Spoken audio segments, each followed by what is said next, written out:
Welcome to our weekly news roundup, where we give you a brief rundown of everything that has happened in Nigeria and to Nigeria for Nigerians in and outside Nigeria. Reporting is Kelvin Anapimo from Diaspora Crime TV. Over to the headlines. Diaspora revolts. Nigerians in Germany rejects Fani Kayode's ambassadorial nomination. Federal government deploys security chiefs to ONU as deadly suicide bombings hit Maiduguri and killed dozens. From 265,000 to 3,200, TEF announces new entrepreneur clubs. Ozoro festival scandals sparked national outcry over women's safety. We've had peace consistently in Bayelsa State since 2020 when this governor came into office, King Edmond Dakwu Amayanabo of Nambe Kingdom. Stop contributing to fix transformers, PHED alerts Bayelsans. Now to the headlines and details. Diaspora revolts. Nigerians in Germany reject Fani Kayode ambassadorial nomination. A Nigerian diaspora group, Global Coalition for Security and Democracy in Nigeria, GCSDN, has asked the German government to reject the appointment of Fani Kayode as Nigeria's ambassador to Germany. In a letter dated March 16, 2026, addressed to German President Frank-Walter Steinmeier, GCSDN describes Fani Kayode as a misfit for diplomatic service, saying his nomination appears politically motivated, a reward for his vote in Nigeria's 2023 general election. The letter was signed by GCSDN's global coordinator, Frederick Orderich. The group listed the following concerns. Fani Kayode's action during the 2023 election, which the European Union Election Observation Mission criticized for spreading disinformation and inciting division. A February 2023 claim that Atiku Abubakar secretly met with military generals to provoke a coup, a statement widely disputed at the time. The fact that he was not thoroughly screened by Nigerians' National Assembly before being cleared. Questions about his temperament and past allegations, including previous corruption claims raised by former Minister Rotimi Amechi regarding funds during his aviation ministry tenure.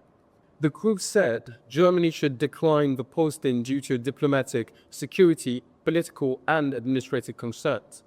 Copies of the letter were also sent to Chancellor Friedrich Merz, Foreign Minister Johann Wadepool, Bundestag President Julia Klöckner, and the German ambassador to Nigeria, Annette Gunther. Federal government deploys security chiefs to ONU as deadly suicide bombing hits Maiduguri and kills dozens. Nigeria recorded one of its most significant security incidents of the week on March 16th when coordinated suicide bombing struck Maiduguri. At least 27 people were killed and over 140 injured after explosion hit crowded locations, including a hospital area and local markets. The attacks, believed to be linked to extremist groups such as Boko Haram, marked a troubling resurgence of violence in a city that had experienced relative calm in recent years. In response, security was intensified across the region, with authorities warning of potential further threats and increasing surveillance in vulnerable areas. From 265,000 to 3,200, TEF announces a new entrepreneur class. The Tony Elumelu Foundation has announced a lazy group of entrepreneurs selected for its 2026 Entrepreneurship program, and it's a big deal. Out of more than 265,000 applications from all 54 African countries, 3,200 young business founders were chosen to join this year's cohort, a sign of booming entrepreneurial energy across the continent. Each selected entrepreneur will receive $5,000 in non-refundable seed funding, plus access to training, mentorship, and networking opportunities through the Foundation's TEF Connect platform. The announcement was made on Sunday, March 22nd, which also happened to be Tony Elumelu's birthday.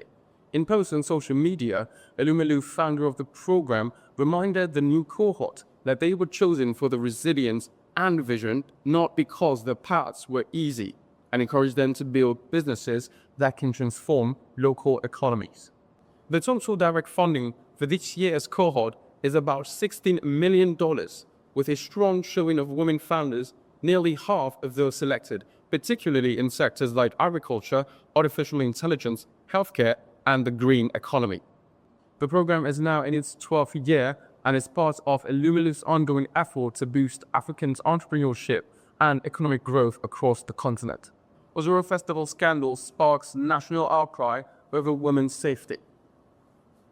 A major controversy erupted in Ozoro during the Alodo Festival after viral video showed women being chased, assaulted, and stripped by a group of men.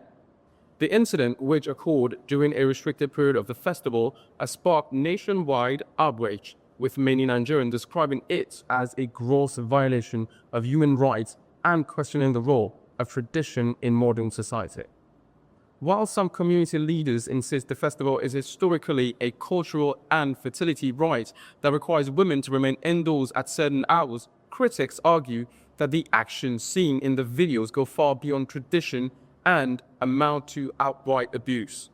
The Nigerian police force has since arrested several suspects, including individuals linked to the organization of the event, and has launched a full investigation.